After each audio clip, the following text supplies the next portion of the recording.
2025.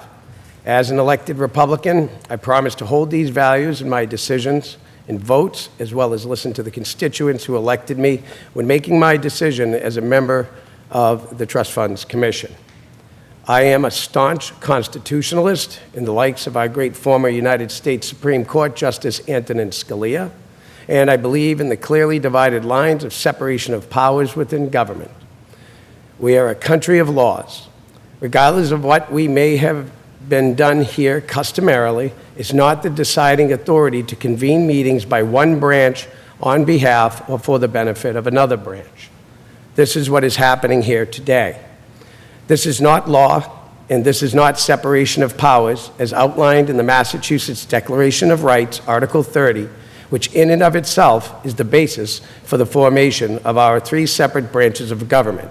And it is incorporated in our local municipal structure, of which the governing law of our operation is not the Constitution and Declaration of Rights in and of itself, but Mass General Laws, Chapter 43B, which when created under this statute, the legislature has already determined the above has been subsumed in the operations of our local charter document, incorporating the whole of Article 30 in the entirety of our Constitution and Declaration of Rights in its composition and form.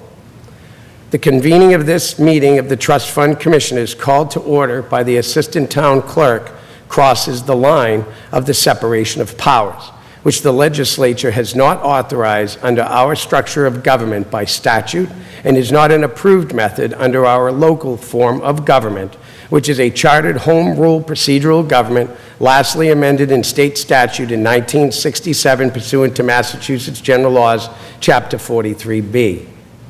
The statute is very clear about what the boards and commissions must exist in our type of structure, which is outlined in our town charter, and the powers and duties of these boards are outlined therein, which reflect the same wording in which... John, it's been 3 minutes. I'm sorry, but I don't have 3 minutes. I'm elected.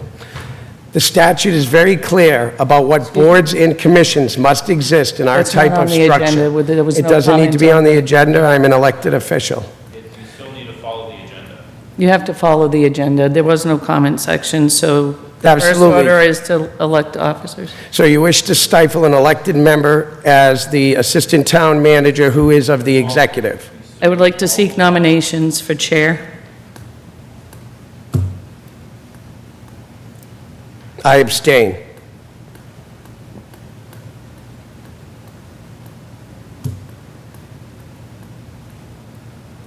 Is there a second?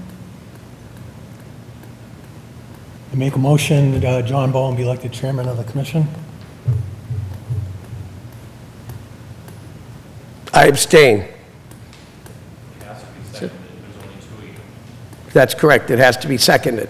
And I have not been So able no to chair? continue to read because I don't believe that this meeting has been properly formed or held. There is an agenda submitted. It was properly posted. There was an agenda submitted. I submitted an agenda. We submitted an agenda under an agreement. It was superseded by the town manager. You're not the chair yet. You can't post agenda. Well, I spoke, and that's what I'm trying to explain in my dissertation here of what I wrote, but I was given 3 minutes. If you'll allow me to explain that since we're talking about it, allow me to continue in my statement, and I will clarify those matters so that this board understands exactly what the clarification of the process is. Just do the organization. You will then be chair, and then you can run the meeting however you'd like to. But right now, until you guys organize, this is her meeting. Well, this meeting obviously is slated, oh, that's fine. It's not, and we do it. That's fine, that's fine. I wish to make a motion to remove I wish the chair, I can't even call her a chair. I wish the assistant town manager make a motion to allow me to remove my vote. What vote? My vote of abstination. You don't have to, just second. She's I will second Richard for myself as chair. All in favor? You have to say that, not me. All in favor? Aye. Aye. Passes. John Bowen is chair.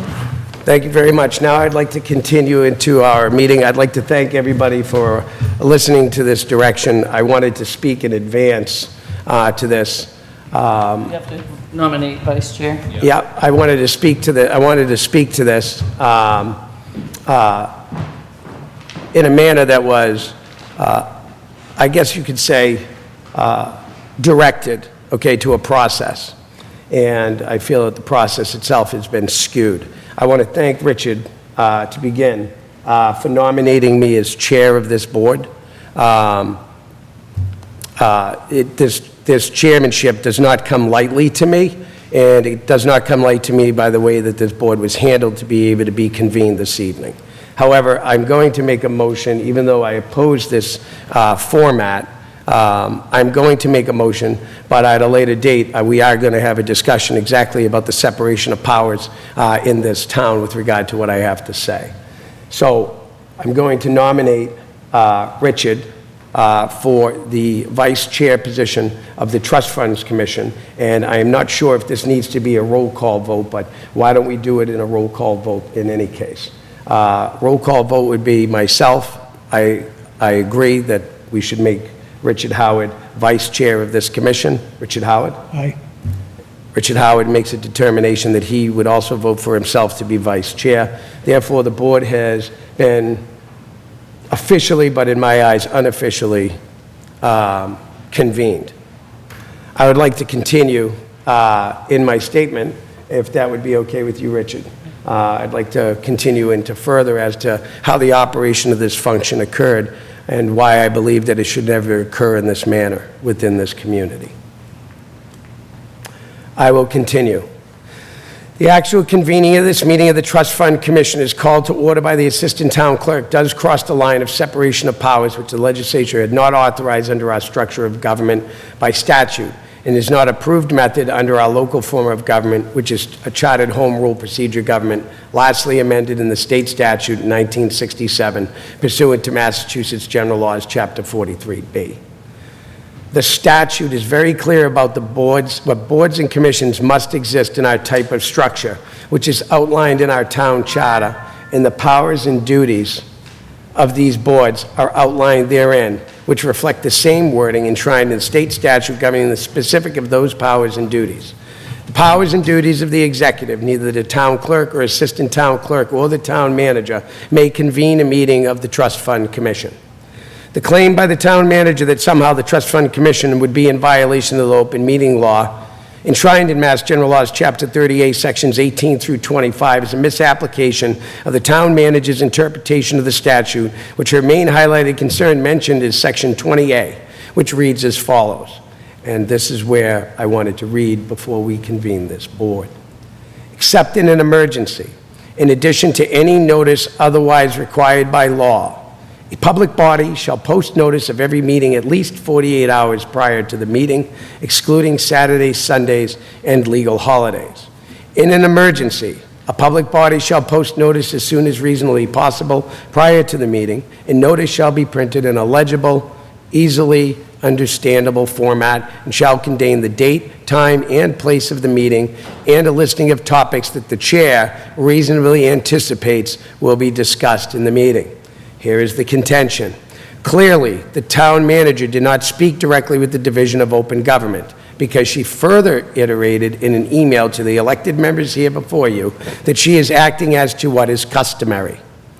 After consultation with the Division of Open Government within the Office of the Attorney General by myself, which I conveyed to my fellow elected member of the Trust Fund Commission, the division was very clear that the agenda submitted by me, which is not the one that you have before you today, but the one agreed to by the elected persons to the Trust Fund Commission, myself and Richard Howard, is not a violation of the open meeting law.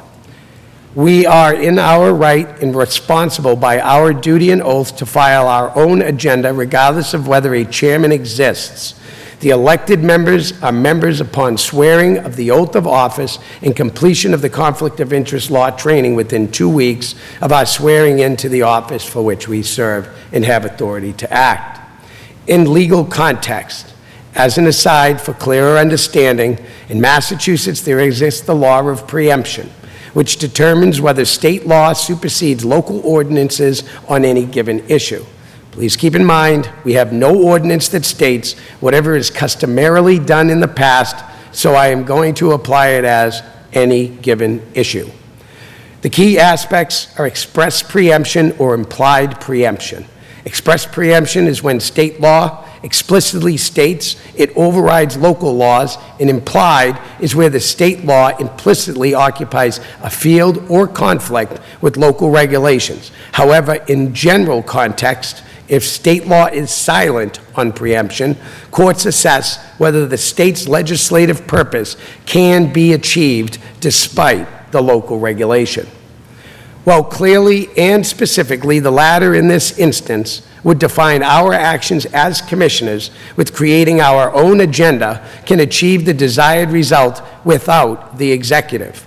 However, for discussion, this process is clear, and this overrides the claim of what is considered by your town manager and others to be customarily done here. Even if implied preemption could be considered, this would fall under what is known as conflict preemption, which is defined as to when local laws frustrate the state's objective that the state law will prevail. Clearly, the executive is usurping state law, which is acting as a trust commissioner, for which she delegated to the assistant town clerk, which you just witnessed here today. To summarize, state law in this instance is the separation of powers through charter authority. Massachusetts courts recognize the authority of a local government to regulate matters within their respective jurisdictions. However, this authority is limited by state law and the potential for preemption. The state has set what it is called the maximum standard when it comes to the separation of powers, and there is not any floor or ceiling which the local government could set because the maximum standard is a constitutional maxim.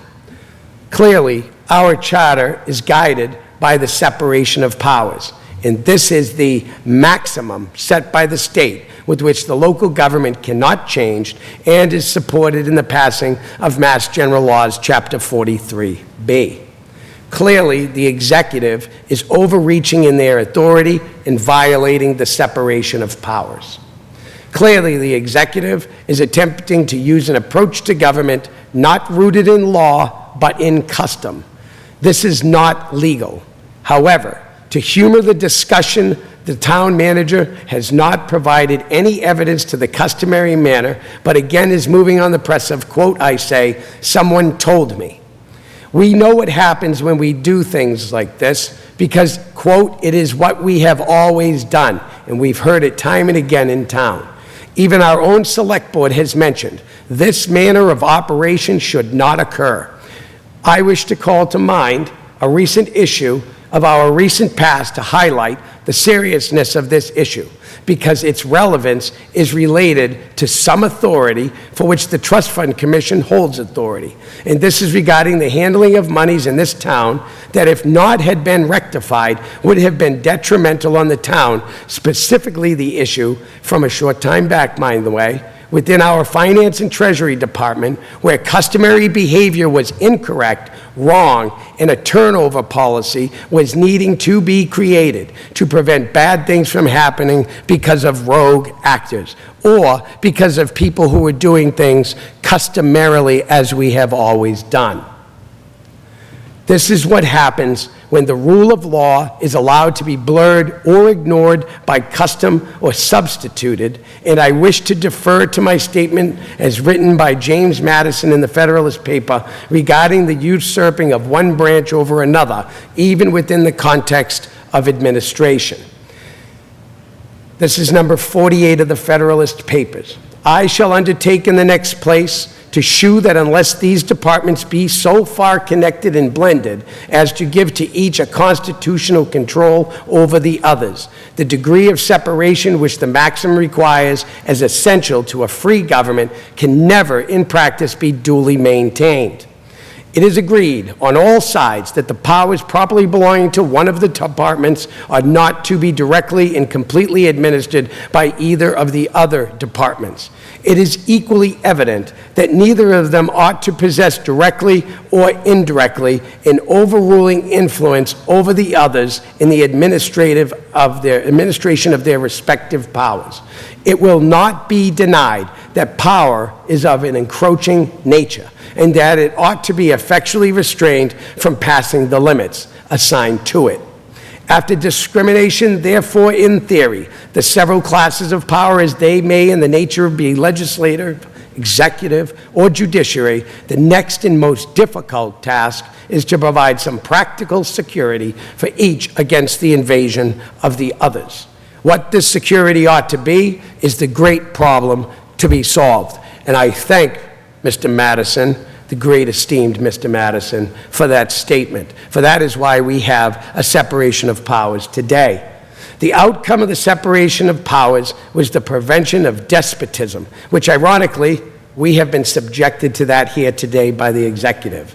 The executive removed our agenda for the agenda which clearly is the executive trying to exercise complete power over this legislative body in a cruel manner to usurp the authority by one, when the assistant town clerk found it suitable to hang up on the phone with me, an elected member, when I tried to explain to her that we are okay and there is no issue with the division of open government. And what you have heard in my speech today, I was also reiterating.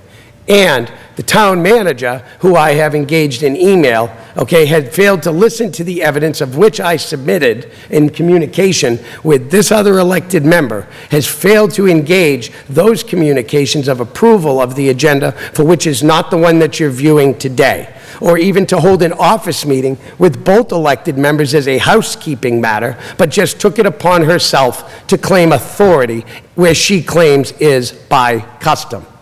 This should not be tolerated. The action of this executive is abhorrent. We, the elected members, submitted an agenda legally within 48 hours of our requested meeting time, with more items than what you see here today. I have reason to believe, because it happened to be myself who submitted the agenda, the executive was not happy, because in all their communication with me, they kept asking me, quote, "What does Richard think?"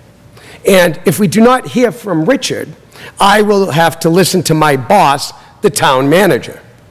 But even upon showing evidence in my communications that I had with Richard via forwarding emails of communications to them, that Richard and I had amongst ourselves, that we were in agreement, they found that this was not suitable and engaged in a unilateral act of the executive, and they submitted their agenda over ours, of which I had objected to, and I asked my colleagues to object based on the statements I have made here today. However, in agreement somehow, sitting at this table, we have decided to move forward together, even though there's been this egregious act of our executive. But I object still, even now, and state that the formation of this meeting and this agenda and the call to order that was done here by the assistant town clerk is a violation on the rights of the people to have the separation of the functions of these branches. And a clear interference happened here before you of the powers and duties of elected officials of this trust commission with the appointed executive by the select board. I thank you for listening. Thank you. Thank you, Richard. What I'd like to do is that, because I'd like to ask Richard if you have any comment to any of my comments, or if you have any of your own personal comments that you would like to give, or any thanks to the people, or anything that you want to say as a result of being a member on this committee, because I know some of the people in town know who I am. People have heard me speak before, and people have their opinions and decisions of what they've made about me, but I'd like people to know who they're dealing with here before we discuss further, like what we would probably be doing for their benefit on the town as persons that make votes here at this table on our trust fund commission. Thank you. Thank you.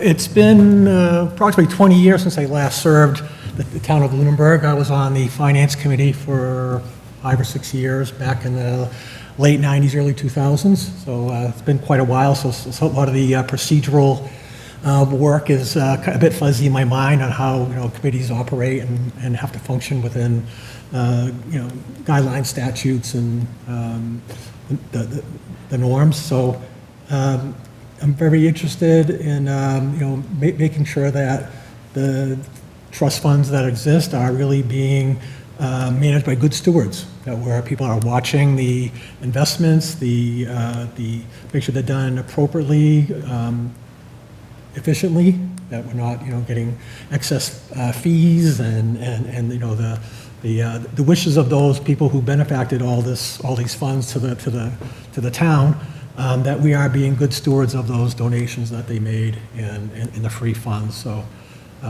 we definitely feel it is an important role, and it's definitely one that I personally, I know from John's passion, that he will take seriously as well.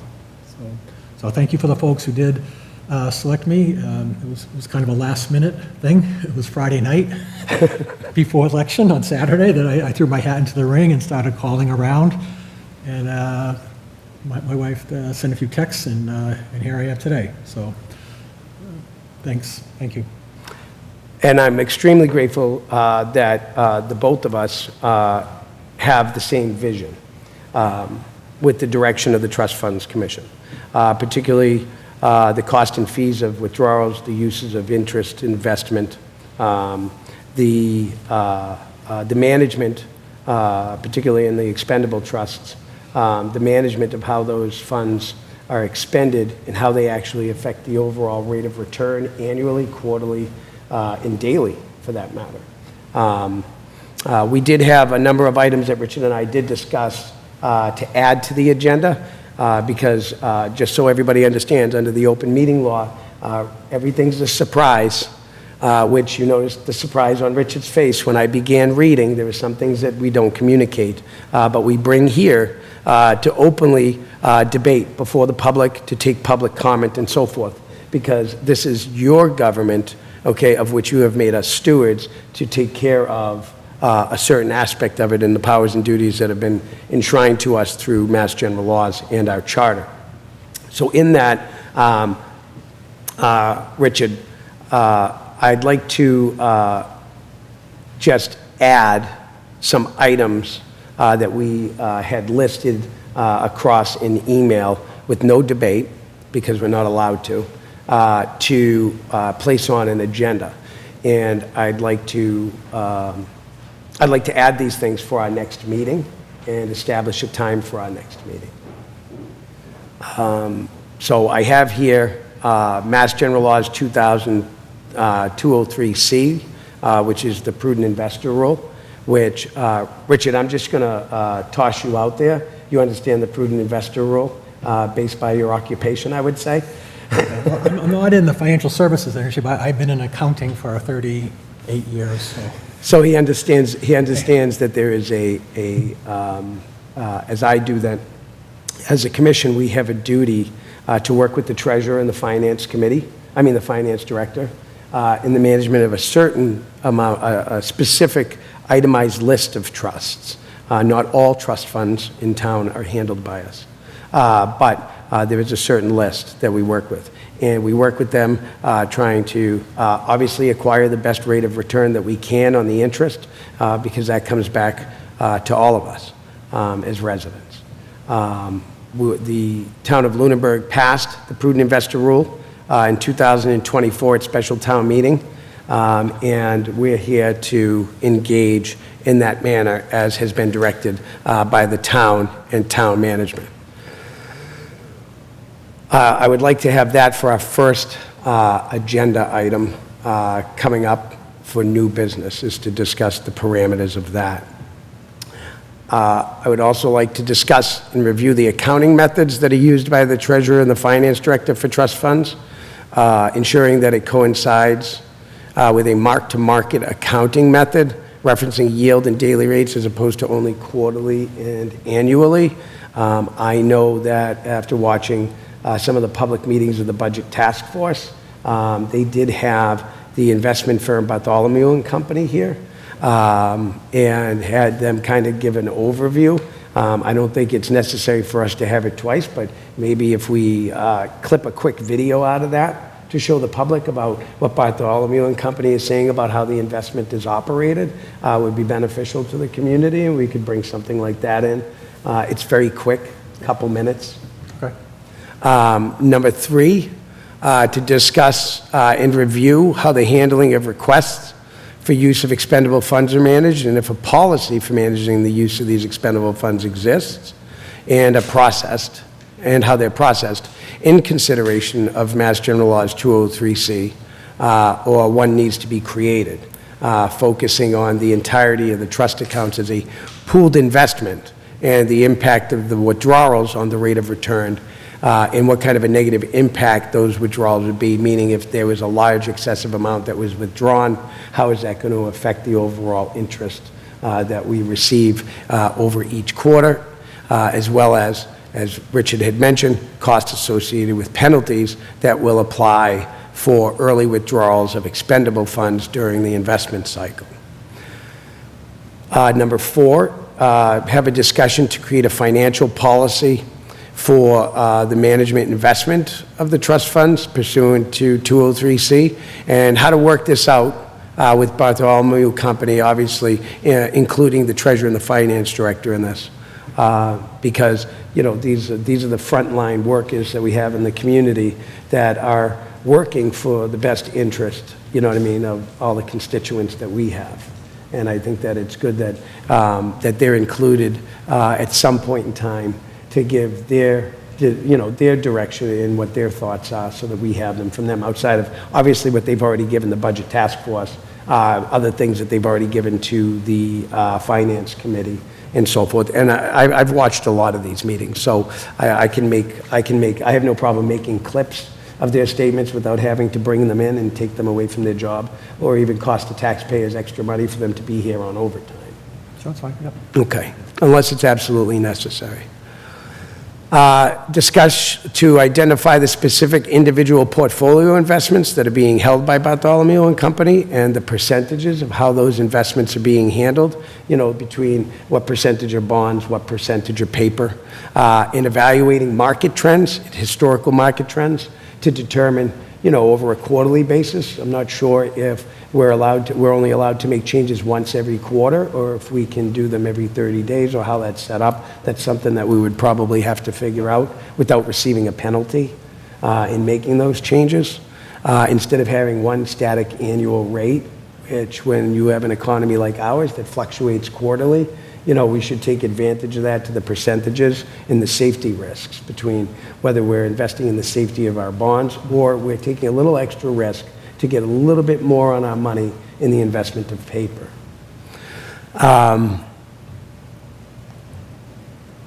We need to be able to evaluate these trends for these investments, as well as, and any individual investments for that matter, for the stabilization overall of the entire pooled investments. It always needs to be a balanced approach we should discuss, and again, our focus is strictly on what is our rate of return, but tightening up the ship. Doing it more often, more frequently, taking a look at it, and doing a little bit more analyzing and bringing in the people and having the communication necessary in making the changes. Number 6 would be to discuss to identify quarterly dates when the investment of trust funds will be able to shift direction, like I had just mentioned, and that'll be the 6th. And just so folks know, this is the agenda that I originally submitted, and Rich and I had agreed to 48 hours in advance of this meeting, where the first order of business was for us to organize this board. I'd just like to mention that the last Trust Fund Commission meeting was held December 2019. Nothing really happened. Something did happen. It was regarding the housing trust. And, you know, the netting out of money and how the process and so forth. And then there has been nothing since 2019 that's actually on the public record that I've been able to see.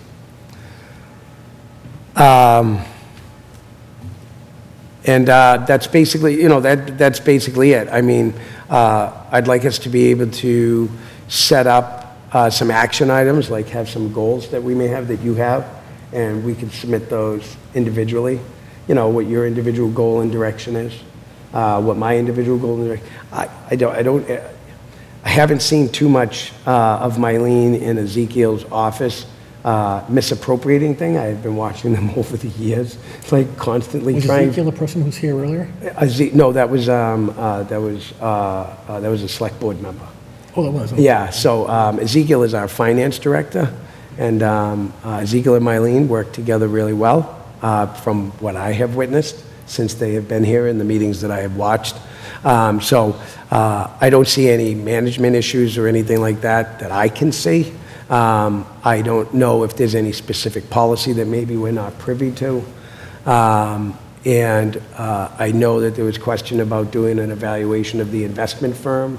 There was some things like said about that, you know, maybe go here, maybe go there. You know, it's not very clear, but I think that we should talk about that to be able to acquire that information. Well, it appears that there has been not a lot of focus on the Trust Fund Commission over the past 5 years, so I think the fact that there's now 2 resources, we're now going to look into things and just make sure everything is, you know, operating as intended. So Yeah, and sunlight's the best disinfectant, as they say. exactly. And this is, and now with the adoption of 203C, it actually places the Trust Fund Commission into a position where there is actually some oversight for, you know, how, you know, money is expended, you know, through these trusts, so that we're not spending money willy-nilly without a plan. And we're able to hold on to money to be able to get a return on the investment for each one of those particular funds, so that they can do more. You know, the more you make, the more you can do. And I think that's that's a goal that we should actually look at, you know, with regard to the funds which are under our purview. But I would also like to have a discussion about writing a letter to the treasurer and the investment firm, Bartholomew and Company, to acquire information that we discussed in new business and any other information beneficial to us, you know, in the exercise of our duties. So these are a number of different things and items that I would like to be able to add into our next meeting, just to get a focus. I think that in the beginning, we need to actually get a focus of what we're doing, as opposed to what's been done, because there's really no plan, there's no path. We're kind of like setting a new track. And in that, it's going to require our collaboration, listening to Finance Committee, listening to what the Budget Task Force has resolved at, you know, the direction, you know, and also, you know, hearing from the, the different departments that have trust funds, you know what I mean, here in town, of, you know, what's their future direction, and, you know, how we're going to be able to facilitate that, to be able to, accommodate them and again, give them the best rate of return to be able to do more. This is all about money. This has nothing to do with politics or anything else. This has to do with money. You know, like, what can we do to make more money so the taxpayer pays less? Because we have a serious crisis in town. And if this is an avenue that we can take that can generate, I always say, penny wise, pound foolish. You know, if you think having a pound is good, you know, sometimes that penny, they didn't come up with penny stocks for nothing, did they? No, because they were valuable. They saw value in it. Robin Hood just went right through the roof, didn't it? Right. So in reality, I mean, this is how I evaluated the position here of the Trust Fund Commission for myself is, what can we do to do better? How can we help? And how can we save the taxpayer? Look, even a couple bucks a month is a couple bucks. And, you know, I'm all for that. And that's basically some of the things that Richard and I had laid out that we wanted to discuss on this agenda today, which we're not going to have any time to do that. I do wanted to ask Richard if you think or believe that we need more than an hour, and you'd like to set the time earlier as opposed to later at 5:30. but also to accommodate the board that follows us so that we can continue to hold our meetings here live. So people love to talk and see their money. I know that. Yeah, I just don't know how much attendance there would be from the public with comments or points that we bring up. How, if you want to allow 3 minutes a person, and Yeah. if you want to say, oh, up to 10 people is a half an hour, would we really ever go into consuming much of that half-hour buffer that you would? Yeah, usually the limit is 15 minutes for public comment. That's been the, I'm going to say it, customarily. So in that, it comes up to the chair to decide, how long that is and can cut that off at any time. The thing is that, sometimes 3 minutes isn't long enough for somebody to say something. You have somebody with a speech impediment, or you have somebody who's elderly that's slow speaking, or an individual who's handicapped and slow speaking. You have to give all sorts of time to people without limits. Okay. Yeah, I guess it's sort of, until we really get into it, I guess we'll have a better gauge for what sort of discussion and debate is necessary to accomplish some of the objectives that were out there. If we wanted to do a 5:15 to 6:30 slot, allowing, 15 minutes for public comment, an hour of business, if that works for you, that would... Okay, well, if you want, we can put a vote. We can change the time frame for our meeting to 5 o'clock, and we'll put a vote for that. If you want to make the motion, and I'll second it for you. Yeah, I'd like to motion that the normally scheduled time meeting for the Trust Fund Commission is from 5 to 6:30. I second the motion. All in favor? Aye. Aye. Motion passes. So our meetings, for everybody that did not understand or hear, our meetings will be held from 5 to 6:30 of the Trust Fund Commission on Thursdays here in the Bellata Meeting Room. If the place does change, the agenda will be posted 48 hours in advance to the Thursday.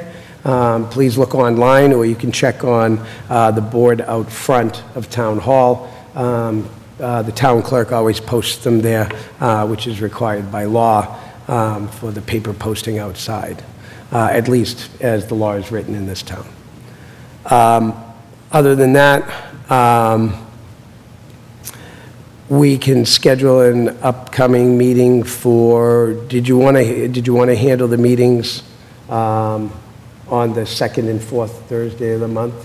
Is that going to work for you? Because I know you have reconciliation stuff to do on the beginning of the month. Second and fourth So don't I. are okay. Yeah, okay. Because the first is closing out the month Yes, before. yes, the first- I know, first weeks that's, are tough. me too. So I have to close everything out. So I think we got normally scheduled second and fourth Thursday, 5 to 6:30.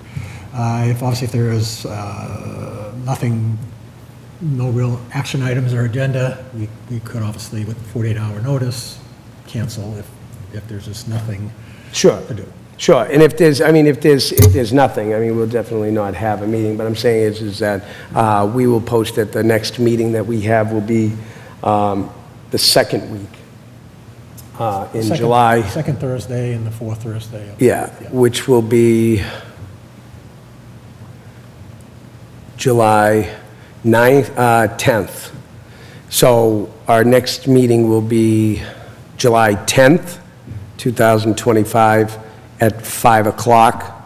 And some of the items that you see here will be listed on that agenda. We did not have Zoom set up today, even though we have it. We had it arranged, but I do know and was informed that PAC is here today, and this has been recorded and can be found on your YouTube channel and is being streamed Facebook Live. So just for everybody's understanding. And the next item that I have here would be if there's any public comment. Do we have any public here today that would like to make a public comment? Does the board have a public comment that they would like to make? I have nothing. I have nothing to comment. then I guess that I'll sit back and wait for a motion to adjourn. Hey, motion to adjourn the meeting? Motion is seconded. All in favor? Aye. Aye. I'd like to thank everybody, and we'll see you on the 10th. Have a great night. Thank you. Thanks, Rich. Thank you.